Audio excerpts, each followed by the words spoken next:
Hello everyone.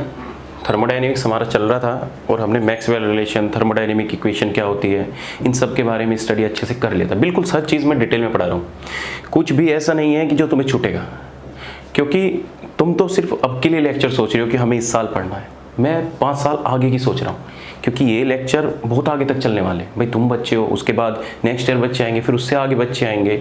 तो जो content मैं आपको दे रहा हूँ इस तरीके से दे रहा हूँ कि आगे 5 साल तक भी ये कंटेंट चलता रहेगा। पेपर इसी कंटेंट से आएगा, इससे बाहर कुछ नहीं आएगा। तो तुम तो सिर्फ एक बार की सोच रहे हो, तो मैं बहुत आगे की सोच रहा हूँ। तो हमने इतना पोर्शन खत्म कर लिया था अपने। तुमने फर्स्ट पेज पे जो स्टार्टिंग में सिलेबस लिखा था, तो उसके अकॉर्डिंग तुम देख रहे हो, टिक टिक लगाते चलो कि इतना कंप्लीट हो गया। तो आज मैं जो पढ़ाने वाला हूँ वो है हीट कैपेसिटी, राइट? कि हीट कैपेसिटी क्या होती है।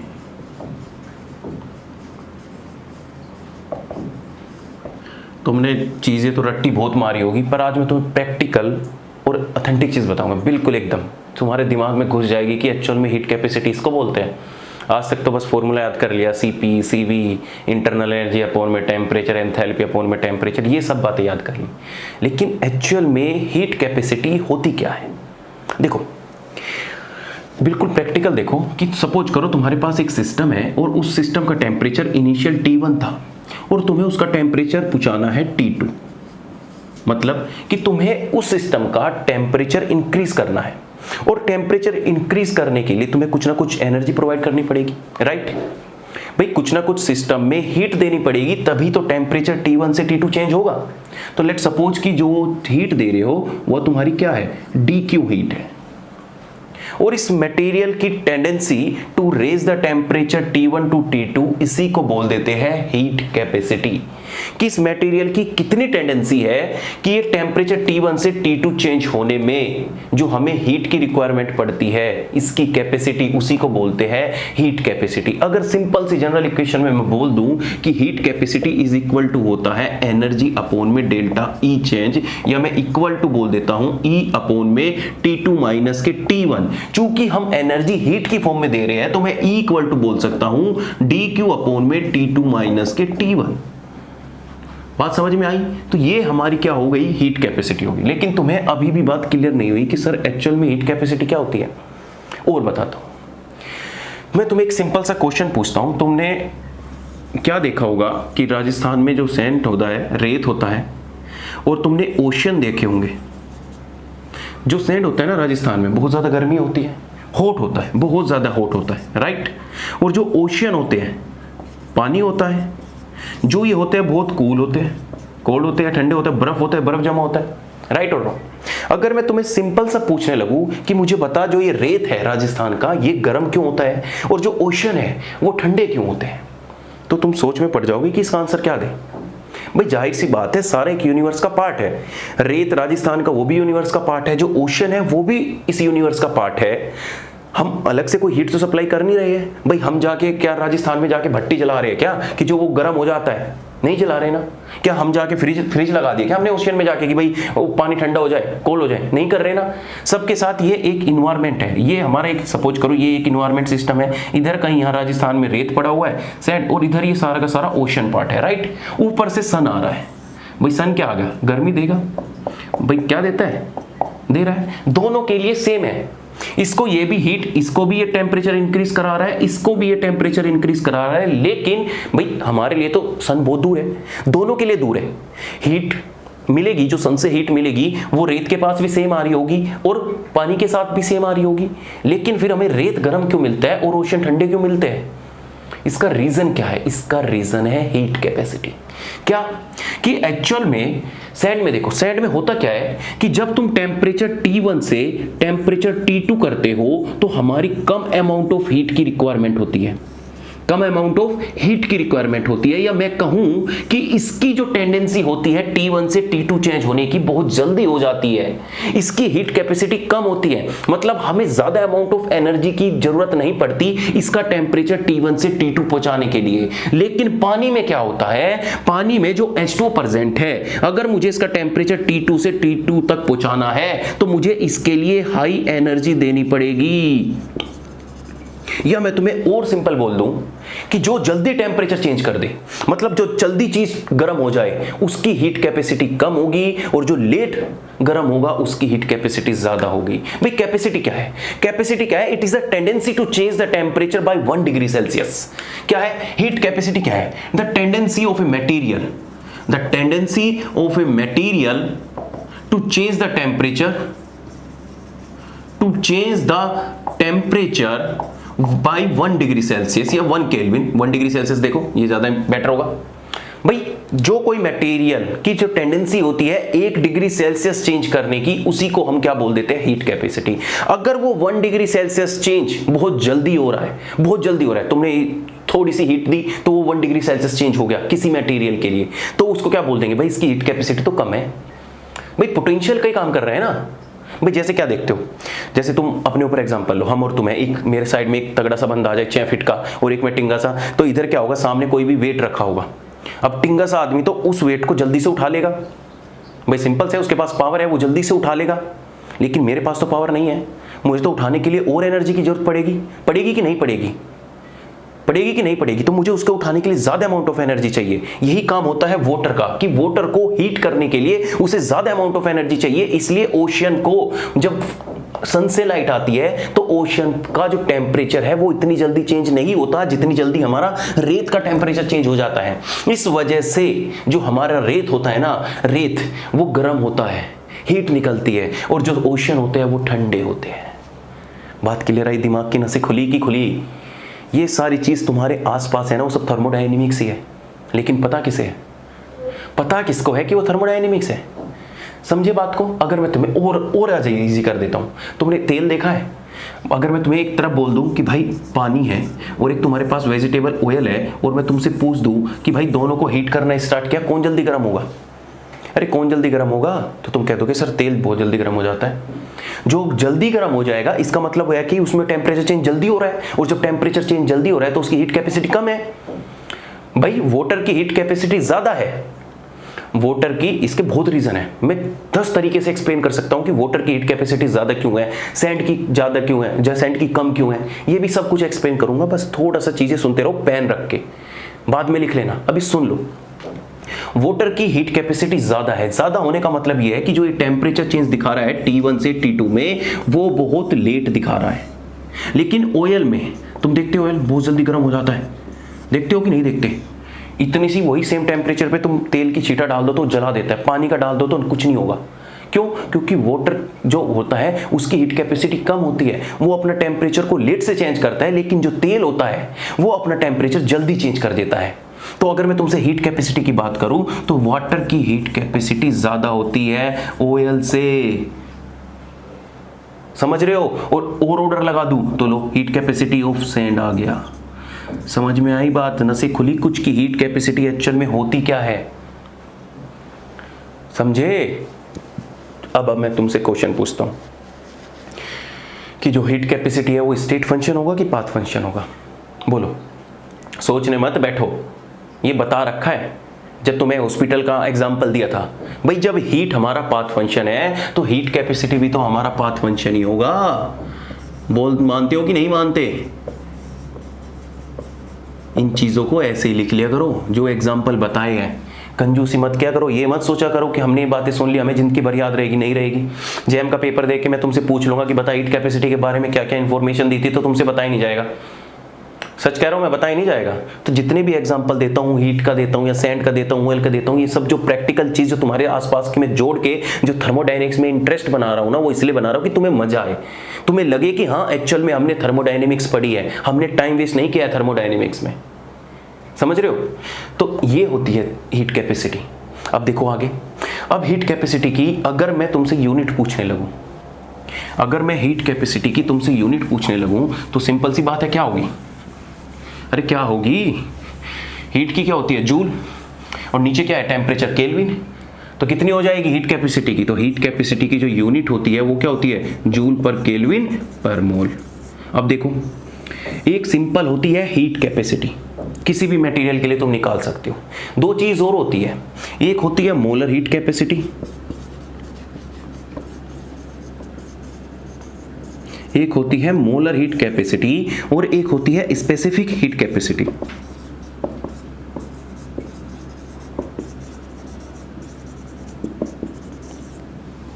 राइट, ये एक होती है मोलर हीट कैपेसिटी, एक होती है स्पेसिफिक हीट कैपेसिटी।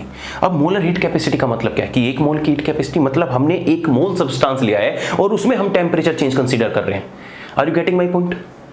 समझ रहे हो ना कि हमने एक मोल सब्सटेंस लिया है, उसके अंदर हम टेम्परेचर चेंज कर रहे हैं, तो उसकी हीट कैपेसिटी कितनी होगी, तो उसको बोलते हैं मोलर हीट कैपेसिटी। तो इसका फॉर्मूला क्या हो जाएगा, Cm इज इक्वल टू क्या हो जाएगा, dQ अपॉन में क्या आ जाएगा, mole into delta T। This is your molar heat capacity formula. And specific heat capacity, specific heat capacity generally solid के लिए हम पढ़ते हैं, उसमें हम ग्राम में बात करते हैं कि अगर हम 1 ग्राम सब्सटेंस ले लें और 1 ग्राम सब्सटेंस के साथ हम देखें कि उसका टेम्परेचर चेंज किस तरीके से हो रहा है, उसकी हीट कैपेसिटी लो आ रही है कि लेस आ रही है कि हाई आ रही है, उसी को बोलते हैं स्पेसिफिक हीट कैपेसिटी। मतलब किसी भी 1 ग्राम सब्सटेंस का जो होता है टेम्परेचर चेंज, अगर हम उसके लिए स्टार्ट देखें तो उसके लिए क्या कहते हैं, डेल्टा T।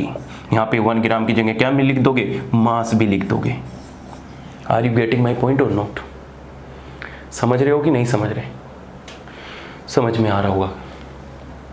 इसको बोलते हैं मोलर हीट कैपेसिटी, 1 मोल का चेंज देख रहे हैं। स्पेसिफिक हीट कैपेसिटी 1 ग्राम का चेंज देख रहे हैं। और ये दोनों की दोनों इंटेंसिव प्रॉपर्टी होती है। क्या होती है इंटेंसिव एक्सटेंसिव, वो मैं तुम्हें बता दूंगा।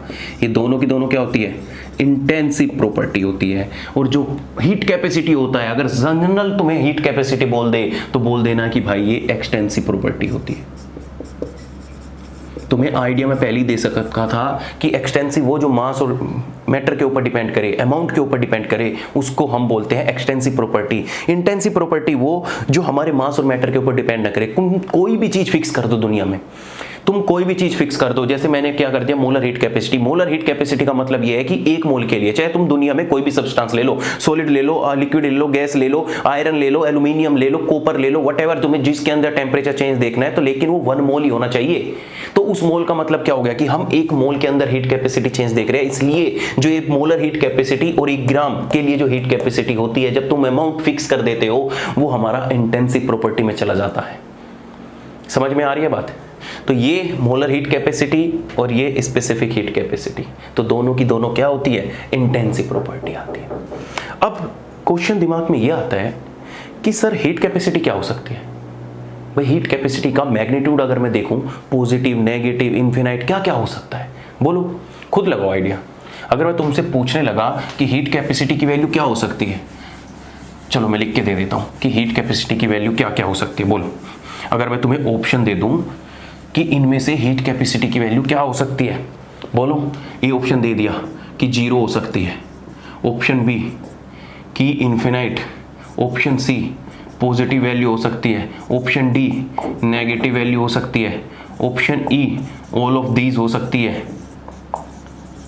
ऑल ऑफ दीज हो सकती है, या ऑप्शन डी पॉजिटिव और नेगेटिव हो सकती है, पॉजिटिव और नेगेटिव हो सकती है। बोलो कौन सा ऑप्शन सही है इनमें से? अगर मैं तुम्हें पूछने लगूं कि मैग्नीट्यूड में एक टेम्परेचर चेंज हम देख रहे हैं, तो हीट कैपेसिटी का कुछ ना कुछ मैग्नीट्यूड आएगा, और वो मैग्नीट्यूड आएगा तो वो क्या हो सकता है, पॉजिटिव, नेगेटिव, इन्फिनाइट, क्या हो सकता है? बताइए, क्वेश्चन है तुम्हारा। बिल्कुल सही जवाब, बिल्कुल सही जवाब, तुमने बिल्कुल सही दिया है। वो पॉजिटिव और नेगेटिव दोनों हो सकती है। काटो, वो कोई भी, सारी हो सकती है, ऑल ऑफ दीज, वो सब कुछ हो सकता है। वो पॉजिटिव भी दिखा सकता है, वो 0 भी हो सकती है, वो इन्फिनाइट भी हो सकती है, वो नेगेटिव भी हो सकती है, सब कुछ हो सकती है हीट कैपेसिटी की वैल्यू। तो हीट कैपेसिटी है एनी वैल्यू, 0, पॉजिटिव, नेगेटिव। और यही क्वेश्चन आ रखा था एग्जाम में, नेट वालों यही क्वेश्चन आता था नेट में कि हीट कैपेसिटी की वैल्यू क्या होती है, पॉजिटिव, नेगेटिव, 0, इन्फिनाइट। तो चारों की चारों वैल्यू पॉसिबल है हीट कैपेसिटी के लिए। अब कैसे पॉसिबल है वो मैं सिखाऊंगा कि 0 वैल्यू कब होगी।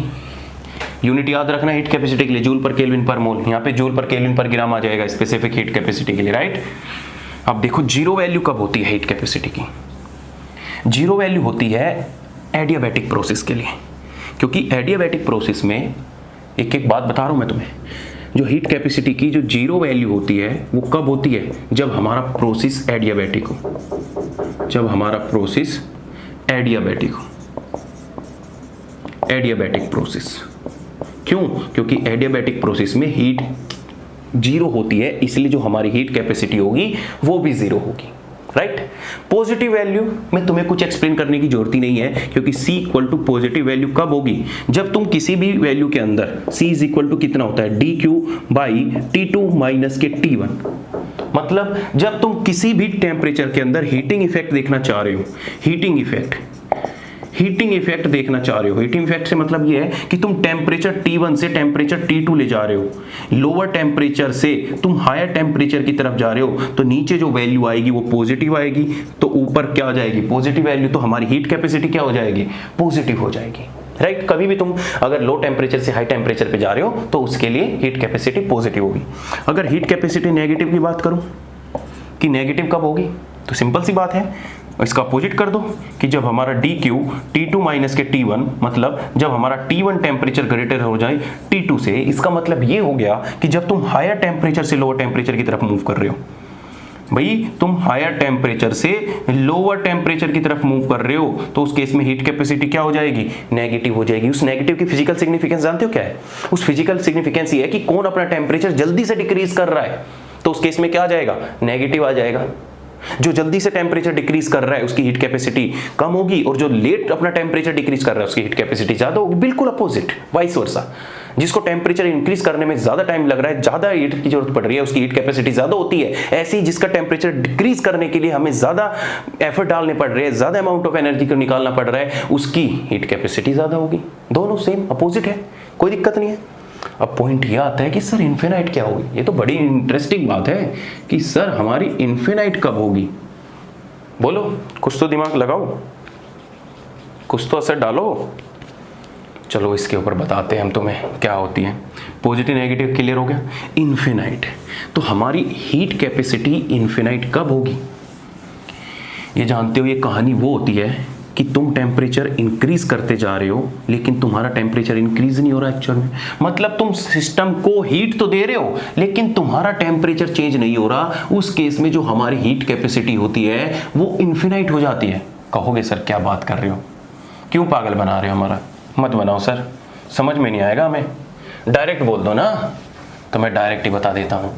जब फेज ट्रांसफॉर्मेशन होता है ना, फेज ट्रांसफॉर्मेशन, आगे जब कभी तुम फेज डायग्राम पढ़ोगे, आई थिंक तुमने पढ़ भी लिया होगा, जब तुम फेज डायग्राम पढ़ोगे तो फेज डायग्राम में क्या देखते हो? इस तरीके से सॉलिड, इस देखते हो ना, ये होता है सॉलिड, ये होती है गैस, और ये क्या होता है? लिक्विड होता है। और जब तुम कभी भी सॉलिड से लिक्विड में फेज ट्रांसफॉर्मेशन देखते हो तो उस ट्रांजिशन पॉइंट पे, उस फेज ट्रांसफॉर्मेशन के दौरान जो टेम्परेचर होता है ऑलमोस्ट इनिशियल और फाइनल सेम होता है। तो तुम्हें पता है कि C इज इक्वल टू क्या होता है? dq बाई T2 माइनस के T1, और जब हमारा T2 almost equal to T1 हो जाता है तो dq अपॉन में 0 आ जाता है और हमारी हीट कैपेसिटी इन्फिनाइट हो जाती है। तो कभी कभी तुम्हें यह भी क्वेश्चन आ जाता है कि हम हीट दे रहे हैं सिस्टम को लेकिन टेम्परेचर इंक्रीज नहीं हो रहा है, तो इसका रीजन क्या है? इसका रीजन ये है कि भाई वहां पे फेज ट्रांसफॉर्मेशन हो रहा है। वो पॉइंट ऐसा है कि जहां पे फेज ट्रांसफॉर्मेशन हो रहा है तभी हमारी हीट कैपेसिटी इन्फिनाइट आ रही है और तभी हमारा टेम्परेचर इंक्रीज नहीं हो रहा है।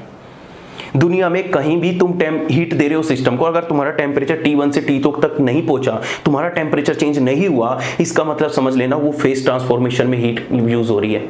भाई होता क्या है, तुम्हें सॉलिड से लिक्विड में कन्वर्ट होना है, तुम टेम्परेचर इंक्रीज करते जा रहे हो, सॉलिड के बीच में से मॉलिक्यूल का जो इंटरेक्शन है वो घटता चला जाएगा, लेकिन एक ऐसा पॉइंट आएगा जहां पे वो सॉलिड का ट्रांजिशन पॉइंट होगा। तो उस केस में जब तुम टेम्परेचर इंक्रीज करोगे, जो सिस्टम में हीट दोगे, वो एक्स्ट्रा हीट सारी की सारी यूटिलाइज होती है ट्रांसफॉर्मेशन करने में, फेज ट्रांसफर करने में। तो इस वजह से जब तुम टेम्परेचर इंक्रीज करते हो तो तुम्हारी जो हीट, मतलब जब तुम हीट देते हो सिस्टम को, तो तुम्हारा टेम्परेचर चेंज इतना ज्यादा नहीं दिखता। तो तुम इसमें जरूर इंपॉर्टेंट पॉइंट है, ये बहुत इंपॉर्टेंट पॉइंट है, मैं बता रहा हूं जय मालो कि जो हीट इन्फिनाइट होती है वो कब होती है? During the phase transformation.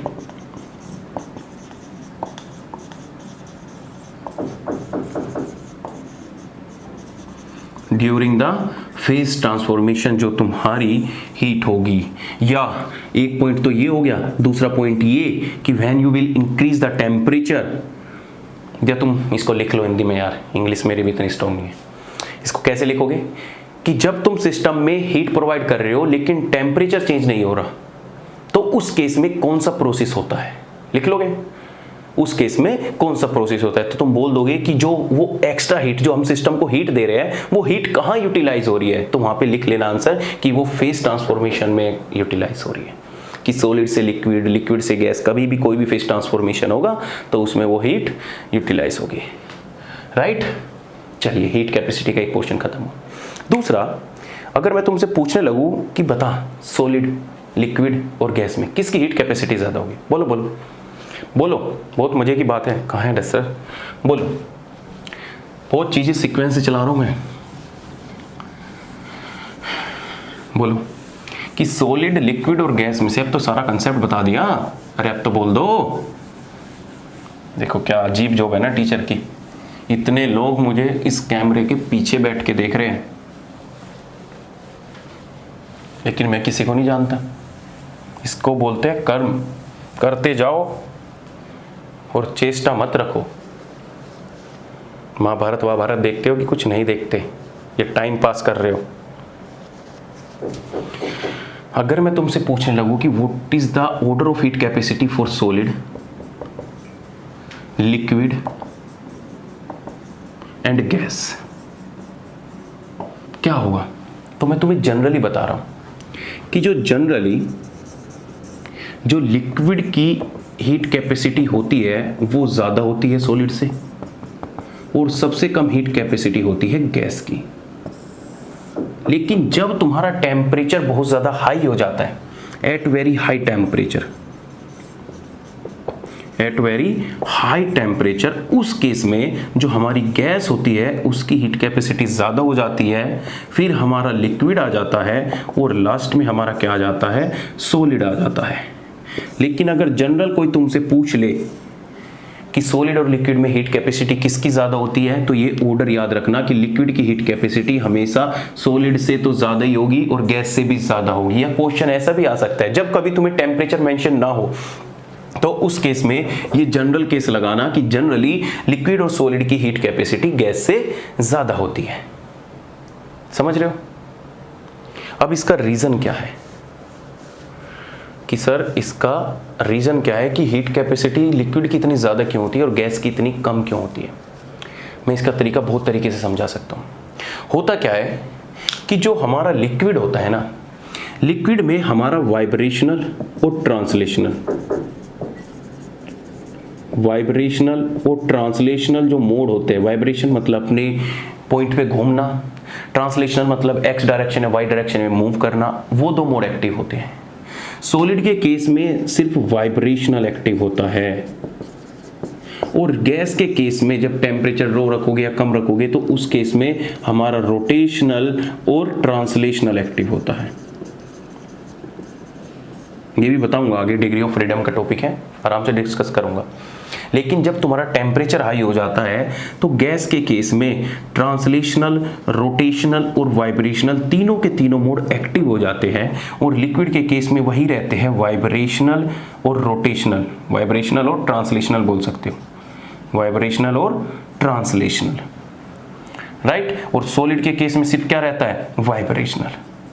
Vibration का मतलब समझते हो? वाइब्रेशन अपनी इस पोजीशन पे घूम के ऐसे करने लग जाऊं, इसको वाइब्रेट बोलते हैं। ऐसे चल रहा हूं, तुम्हारी तरफ आ रहा हूं, इसको ट्रांसलेशनल बोलते हैं। इधर से घूम जाऊं, इधर से पलट के और नीचे हाथ करूं, पैर ऊपर करूं, इसको रोटेशन बोलते हैं। कि जो हमारा सॉलिड है, सॉलिड के केस में क्या होता है कि क्लोज पैकिंग होती है। सॉलिड के केस में क्या होती है? क्लोज पैकिंग होती है। ध्यान से समझना, क्लोज पैकिंग होने की वजह से जो एटम होंगे वो बिल्कुल फिक्स होंगे। अब फिक्स होंगे तो भाई वे तो रोटेट तो कर नहीं सकते, ना ही वे ट्रांसलेशन दिखा सकते, तो अपनी पोजीशन पे क्या दिखा सकते हैं? वाइब्रेट तो कर सकते हैं ना। भाई मैं सपोज करो कि मुझे चारों तरफ से लोगों ने घेर लिया, इधर से आगे से भी आगे, इधर से भी आगे, इधर से आगे, तो मैं ऐसे तो कर ही सकता हूँ, ऐसे तो कर ही सकता हूँ। कितना भी वो मुझे कर ले तो मैं कुछ ना कुछ तो पैर अपनी मेन पोजीशन पे होके वाइब्रेट तो कर ही सकता हूँ ना। तो उस वाइब्रेट के लिए कुछ ना कुछ अमाउंट ऑफ एनर्जी चाहिए। तो पॉइंट ये है कि जितने ज्यादा तुम्हारे किसी सिस्टम में मोड एक्टिव होंगे, उन मोड के लिए हमें इतनी ही एनर्जी चाहिए, और उन एनर्जी के चेंज में जो टेम्परेचर या एनर्जी रिक्वायरमेंट होती है उसी को हम हीट कैपेसिटी बोल देते हैं। या सिंपल सा मैं तुम्हें और आइडिया दे देता हूं कि तुम्हें ये क्या है, एक एक्स्ट्रा काम है भाई इसके पास सिर्फ रोटेशनल है, ट्रांसलेशनल है। सॉलिड के पास सिर्फ वाइब्रेशनल है और लिक्विड के पास वाइब्रेशनल ट्रांसलेशनल है। तो मतलब जब हम इनके अंदर टेम्परेचर इंक्रीज कर रहे हैं, तो जब टेम्परेचर इंक्रीज करते टाइम, अभी टेम्परेचर इंक्रीज का मतलब, सुनो मेरी बात ध्यान से सुनो, जितना मैं कंसेप्ट क्लियर करना चाह रहा हूं, कंफ्यूज होने की जरूरत नहीं है। हमें टेम्परेचर से T1 से T2 पहुंचाना है। तुमने टेम्परेचर इंक्रीज करना स्टार्ट किया, जैसे ही तुमने टेम्परेचर इंक्रीज करना स्टार्ट किया, मॉलिक्यूल वाइब्रेट करने लगे, मॉलिक्यूल ट्रांसलेशनल मोशन करने लगे। तो जितने उनके पास डिग्री ऑफ फ्रीडम होंगे, इतनी ही जो हमें एनर्जी दे रहे हैं इन चीजों, इन मोड में यूटिलाइज हो रही होगी कि नहीं हो रही होगी। तो जब वो इन चीजों में यूटिलाइज हो रही है, तो टेम्परेचर T2 इंक्रीज करने के लिए या टेम्परेचर T1 से T2 तक पहुंचने के लिए इतना ही ज्यादा टाइम वेस्ट करेगी हमारा, हमें और ज्यादा एनर्जी चाहिएगी। भाई समझ रहे हो ना, जो हम एनर्जी दे रहे हैं वो इन मोड में यूज हो रही है, कोई ट्रांसलेशन में यूज कर रहा है, कोई वाइब्रेशन में, कोई रोटेशन में। तो हम जितनी एनर्जी दे रहे हैं इन मोड में यूटिलाइज हो रही है। तो इन मोड के यूटिलाइज होने के बाद जब ये मोड कंप्लीट हो जाएगी, उसके बाद टेम्परेचर कहां तक पहुंचेगा? T2 तक पहुंचेगा, राइट। तो होता क्या है, लिक्विड के केस में सबसे ज्यादा जनरली हीट कैपेसिटी होती है। या तुम्हें और रीजन दूं, रीजन क्या दूं, इंटरेक्शन के बेसिस पे तुम्हें समझाता हूं कि सपोज करो तुमने टेम्परेचर इंक्रीज करना स्टार्ट किया। मैं क्यों हीट कैपेसिटी लिक्विड की ज्यादा बोल रहा हूं और सॉलिड की कम क्यों बोल रहा हूं, इसका भी रीजन सुन लो। सपोज करो कि तुमने क्या किया, टेम्परेचर देना स्टार्ट किया किसी भी सिस्टम में, तो तुम क्या देखते हो, सॉलिड में जो मॉलिक्यूल होते हैं या एटम होते हैं, कॉन्स्टिट्यूएंट पार्टिकल होते हैं, वो सारे के सारे क्लोज होते हैं। मतलब कि वो इतनी क्लोज प्रिमिटिविटी में होंगे। इस तरीके से तुमने जैसे ही टेम्परेचर इंक्रीज किया, इस एटम से इस एटम तक हीट ट्रांसफर हो गई, इससे इस तक हीट ट्रांसफर होगी, इससे हीट ट्रांसफर इस तक हो गई। तो सॉलिड में जो हीट ट्रांसफर हो जाती है एक एटम से दूसरे एटम, ओवरऑल सिस्टम की हीट इंक्रीज करने लगती है और टेम्परेचर T1 से T2 तक जल्दी पहुंच जाता है। लेकिन लिक्विड के केस में तो ऐसा नहीं होता। लिक्विड के केस में एक तो पार्टिकल भी दूर दूर होते हैं, समझ रहे हो, ऊपर से उन्हें रोटेशन भी करना है, ऊपर से उन्हें वाइब्रेशन भी करना है। तो उस केस में जब तुम टेम्परेचर इंक्रीज करते हो, एक तो एक मॉलिक्यूल से दूसरे मॉलिक्यूल में होने में टाइम लगेगा। क्यों? क्योंकि पहले तो इसको ट्रांसलेशनल मोशन दिखाना पड़ेगा, और जब ट्रांसलेशन दिखाएगा तो इसके अंदर तुम्हें पता है कि वाइब्रेशन मोड भी एक्टिव होते हैं। समझ रहे हो मेरी पॉइंट? तो उसको जब तुम टेम्परेचर इंक्रीज करोगे तो कुछ तो ट्रांसलेशनल में एनर्जी चली जाएगी। भाई इधर से मैं यहां तक जाऊंगा, मेरी कुछ तो एनर्जी लूज होगी कि नहीं होगी? मुझे यहां तक आने में, भाई यहां तक आने में एनर्जी कुछ तो लूज होगी। ऊपर से मैं एनर्जी लेके इसके पार्टिकल के पास गया, जा, तो इसको जब एनर्जी दूंगा तो कुछ एनर्जी होगी। तो ऐसे जब तुम लिक्विड में एनर्जी देते रहते हो तो उसका टेम्परेचर लेट चेंज होता है एज कंपेयर टू सॉलिड। समझे? अरे समझे मेरे भाई कि नहीं समझे? तो इस वजह से जो हमारा लिक्विड में होता है तो लिक्विड में दोनों मोड एक्टिव होने की वजह से और पार्टिकल के दूर होने की वजह से, या रोटेशनल वाइब्रेशन और ट्रांसलेशनल होने की वजह से, रोटेशन भी बोल देते हैं कभी कभी इनमें, तो उसकी वजह से जो हमारा टेम्परेचर है वो लेट चेंज होता है, जिसकी कारण जो हमारी हीट कैपेसिटी होती है लिक्विड की वो हाई हो जाती है सॉलिड से। अब तुम कहोगे सर गैस में तो पार्टिकल बहुत दूर दूर है, गैस को तो सेकंड नंबर पे आना चाहिए था। समझ रहे हो कि गैस को तो सेकंड नंबर पे आना चाहिए था। भाई सबसे ज्यादा हीट कैपेसिटी तो गैस की होनी चाहिए थी ना, क्योंकि गैस के केस में तो पार्टिकल एक उधर उस कॉर्नर में, एक उधर उस कॉर्नर में, एक इधर, तो गैस में तो भाई तुम देख ही पा रहे हो। तो मैं कहूंगा कि जैसे ही तुम गैस में पार्टिकल जैसे ही टेम्परेचर इंक्रीज करने की स्टार्ट करोगे, उनका मूवमेंट इतना फास्ट हो जाता है कि वे आपस में एक दूसरे के साथ टकरा लेते हैं और एवरेज काइनेटिक एनर्जी बढ़ जाती है, जिससे पूरे सिस्टम की ओवरऑल एनर्जी बढ़ जाती है। क्योंकि जब पार्टिकल आएगा एक दूसरे से कोलाइड करेगा तब एनर्जी डिस्ट्रीब्यूट करेगा, तो उस तरीके से उनकी एनर्जी और भी ज्यादा जल्दी इंक्रीज हो जाती है। इसलिए जो गैसियस पार्टिकल होते हैं उनकी हीट कैपेसिटी बहुत कम होती है। तुम थोड़ा सा भी टेम्परेचर दोगे तो वो जल्दी बहुत फास्ट मूव करेगा, और जैसे ही फास्ट मूव करेगा एक को धक्का मारेगा, दूसरे को ऑटोमेटिक लग जाएगा, तीसरे को ऑटोमेटिक। तो इस तरीके से एक पूरी सीक्वेंस बन जाती है। लेकिन तुम्हें तो पता है कि सॉलिड में और लिक्विड में जो पार्टिकल होते हैं वो क्लोज होते हैं, और लिक्विड में भी एक क्लोज ही होते हैं, एक बॉन्ड होते हैं। समझ रहे हो? तो इसलिए जो हीट कैपेसिटी होती है लिक्विड की हाई होती है और गैस की कम होती है। लेकिन जैसे ही तुमने टेम्परेचर बहुत ज्यादा कर दिया, हाई टेम्परेचर कर दिया, तो हाई टेम्परेचर पे ऑटोमेटिकली हमारी गैस की हीट कैपेसिटी बहुत ज्यादा हाई हो जाती है, क्योंकि इसमें वाइब्रेशनल मोड भी एक्टिव हो जाते हैं। या मैं तुम्हें बोलने लगूँ कि मोनो एटॉमिक गैस के लिए ये फॉर्मूला ज़्यादा सही होगा। अगर मैं तुम्हें बोलने लगूँ, क्यों? क्योंकि मोनो एटॉमिक गैस में सिर्फ क्या होता है, ट्रांसलेशनल मोड ही होते हैं। या तुम्हें जनरल पूछे कभी भी कि हीट कैपेसिटी किसकी हाई होती है, तो तुम्हें यही लगाना है कि लिक्विड की हीट कैपेसिटी सॉलिड से हाई होती है। अगर तुम्हें टेम्परेचर मेंशन करके दे दे, हाई टेम्परेचर, तो उस केस में तुम कह देना कि गैस की हीट कैपेसिटी ज़्यादा होती है। अब क्लियर है पॉइंट? क्लियर है क्या? और तो इसमें कुछ बचा नहीं बताने के लिए हीट कैपेसिटी पे? अरे समझे? कुछ समझे कि नहीं समझे? चलो समझे तो क्वेश्चन कर दो। एक मॉलिक्यूल लिख लो, 3 मॉलिक्यूल लिखो, मीथेन, इथेन, प्रोपेन, ब्यूटेन। बताओ चारों में से सबसे ज़्यादा हीट कैपेसिटी किसकी होगी? बोलो, चारों में से सबसे ज़्यादा हीट कैपेसिटी किसकी होगी और सबसे कम किसकी होगी? बोलो। चलो बता देते हैं। अच्छा आंसर दिया तुमने, मुझे पता है, ब्यूटेन ही बोला होगा। बिल्कुल सही, ड्रो मत, काटूंगा नहीं इस बार। एन ब्यूटेन होगा, उसकी हीट कैपेसिटी ज़्यादा होगी, फिर एन प्रोपेन, फिर इथेन और फिर मीथेन। ठीक है, इस तरीके से हमारा हीट कैपेसिटी का ऑर्डर होगा। This is your heat capacity order. होता क्या है, तो मैं और एक्सप्लेन करूं मैं थोड़ा सा, जब तुम्हें कर ही रहा हूं मैं, तो क्या करो, CH3 CH2 CH2 CH3, तुमने क्या लिया, एक कंटेनर लिया, उस कंटेनर में तुमने ये कंपाउंड भर दिया और दूसरे कंटेनर में तुमने मीथेन भर दिया। ठीक है, इस तरीके से तुमने मीथेन भर दिया। अब जैसे ही तुम्हें टेम्परेचर दोनों कंटेनर का T1 से T2 तक पहुंचाना है, राइट और रॉन्ग? तुम इसका आंसर तो मास की फॉर्म में भी दे सकते थे कि सर इसका मास ज़्यादा है तो इसलिए ही इसकी हीट कैपेसिटी भी ज़्यादा होगी। लेकिन कभी कभी अगर मास भी सेम हो जाए तो उस केस में कैसे कंपेयर करोगे? तो सबका तरीका बता रहा हूँ मैं कि तुम्हें टेम्परेचर T1 से T2 तक पहुँचाने, तुम्हारे पास 4 सिस्टम है। अब जैसे ही तुम टेम्परेचर इंक्रीज करना स्टार्ट करोगे, तो इस केस में देखो, इस केस में सिर्फ 4 बॉन्ड है। इन 4 बॉन्ड में क्या होगा, वाइब्रेट हो सकता है या रोटेशन हो सकता है ना। मतलब जब से जैसे जैसे तुम टेम्परेचर इंक्रीज करते जाओगे तो सिर्फ इसके पास 4 ही बॉन्ड है जिनमें ट्रांसलेशन तो हमेशा प्रेजेंट ही होता है कि रोटेशन हो सकता है और वाइब्रेशन हो सकता है, राइट। सिर्फ 4 बॉन्ड है।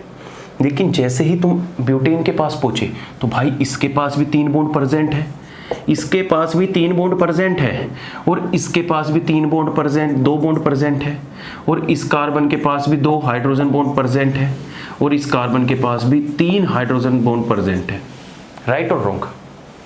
भाई ये देखो, हाइड्रोजन कार्बन, हाइड्रोजन बॉन्ड बोल रहा हूँ, कार्बन हाइड्रोजन और कार्बन के बीच में बॉन्ड प्रेजेंट है।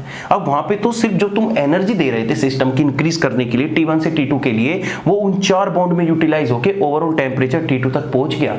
लेकिन इस केस में जब तुम एनर्जी देना स्टार्ट करोगे, टेम्परेचर को इंक्रीज करना स्टार्ट करोगे, हीट देना स्टार्ट करोगे, तो ये सारे के सारे बॉन्ड आपस में ट्रांसलेशनल, रोटेशन, वाइब्रेशन दिखाएंगे। ये भी दिखाएगा, ये भी दिखाएगा, ये भी दिखाएगा, ये भी। तो उसके कंपेयर में इसमें तो बहुत ज्यादा हीट देनी पड़ेगी टेम्परेचर को चेंज करने के लिए। तो ऑब्वियसली बात है, जब हमें टेम्परेचर को चेंज करने के लिए ज्यादा अमाउंट ऑफ हीट की जरूरत पड़ती है तो ऑब्वियसली उसकी हीट कैपेसिटी ज्यादा हो जाती है।